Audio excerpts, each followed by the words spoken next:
മലയാളികൾക്ക് സുപരിചിതയായ നടിയാണ് ഷാലു കുര്യൻ. സിനിമകളിലും സീരിയലുകളിലും സാന്നിധ്യം അറിയിച്ചിട്ടുള്ള ഷാലുവിനെ മലയാളികൾ അടുത്തറിയുന്നത് മിനിസ്ക്രീൻ പരമ്പരകളിലൂടെയാണ്. ജനപ്രിയമായ നിരവധി സീരിയലുകളിൽ ഷാലു അഭിനയിച്ചിട്ടുണ്ട്. വില്ലത്തി റോളുകളിലായിരുന്നു ഷാലു കൂടുതലും തിളങ്ങിയത്. ചന്ദനമഴയിൽ അവതരിപ്പിച്ച കഥാപാത്രം ഏറെ പ്രശംസ നേടിയിട്ടുള്ള ഒന്നായിരുന്നു. നിങ്ങൾ ആദ്യമായിട്ടാണ് ഈ ചാനൽ കാണുന്നതെങ്കിൽ സബ്സ്ക്രൈബ് ചെയ്യാൻ മറക്കല്ലേ. പിന്നീട് തട്ടിയും മുട്ടി എന്ന പരമ്പരയിലൂടെ കോമഡിയിലും കയ്യടി നേടാൻ ഷാലുവിന് സാധിച്ചിരുന്നു. ഇപ്പോഴിതാ താൻ അനുഭവിക്കേണ്ടി വന്ന അവഗണനയെക്കുറിച്ചും കോർണറിങ്ങിനെക്കുറിച്ചുമെല്ലാമാണ് ഷാലു കുര്യൻ തുറന്നു പറയുന്നത്. വർക്കില്ലാതിരിക്കുമ്പോഴാണ് കോർണറിങ് അനുഭവിച്ചിട്ടുള്ളത്. ചന്ദനമഴയൊക്കെ ചെയ്യുന്ന സമയത്ത് നമ്മുടെ പേരും പ്രശസ്തിയും പീക്കിലായിരുന്നു. ആ സമയത്ത് എല്ലാവരും കൈവെള്ളയിൽ കൊണ്ടു നടക്കുമായിരുന്നു.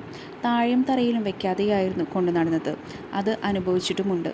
പൊതുജനങ്ങളുടെ കാര്യമല്ല പറയുന്നത്, ഇത് ടെക്നീഷ്യന്മാരുടെയും കൺട്രോളർമാരുടെയും കാര്യമാണ് പറയുന്നത്.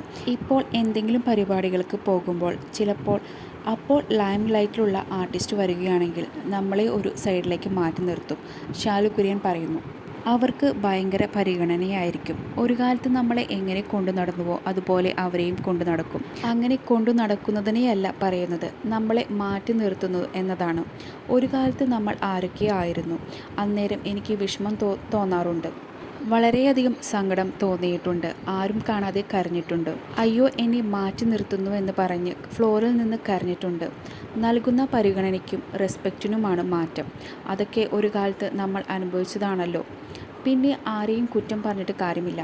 ഈ ഒരു ഫീൽഡിൽ ഇങ്ങനെയൊക്കെ സംഭവിക്കുമെന്ന് ഷാലു കുര്യൻ തുറന്നു പറയുന്നു. അതേസമയം തൻ്റെ തുടക്കകാലത്ത് സിനിമയിൽ നിന്നും തനിക്കുണ്ടായ മോശം അനുഭവത്തെക്കുറിച്ചും താരം തുറന്നു പറയുന്നുണ്ട്. തന്നെ നിർബന്ധിച്ച് ഷോർട്സ് ഇടിയിപ്പിച്ചതും ചിത്രങ്ങൾ എടുത്തതും പിന്നീട് ആ ചിത്രങ്ങൾ സിനിമയുടെ പ്രൊമോഷനു വേണ്ടി ഉപയോഗിച്ചതിനെക്കുറിച്ചും ഷാലു പറയുന്നു. അതൊക്കെ തന്നെ വളരെയധികം മാനസികമായി തളർത്തിയെന്നും വിഷാദത്തിലേക്ക് വീണുപോയാൽ തന്നെ കുടുംബത്തിൻ്റെ സഹായത്തോടെയാണ് തിരിച്ചെത്തിയതെന്നുമാണ് ഷാലു പറഞ്ഞത്. വണ്ണത്തിൻ്റെ പേര് പറഞ്ഞ് സോഷ്യൽ മീഡിയയിൽ നിന്ന് ഒരുപാട് ബോഡി ഷേമിംഗ് ഏറ്റുവാങ്ങേണ്ടി വന്നിട്ടുണ്ട്. അന്ന് അത് വല്ലാതെ വേദനിപ്പിച്ചിട്ടുണ്ട്. പിന്നീട് അങ്ങനെയുള്ള കമൻറ്റുകളൊന്നും ശ്രദ്ധിക്കാതെയായെന്നും ഷാലു പറയുന്നു. കൂടുതൽ അപ്ഡേറ്റ്സിനായി ഈ ചാനൽ സബ്സ്ക്രൈബ് ചെയ്യുക.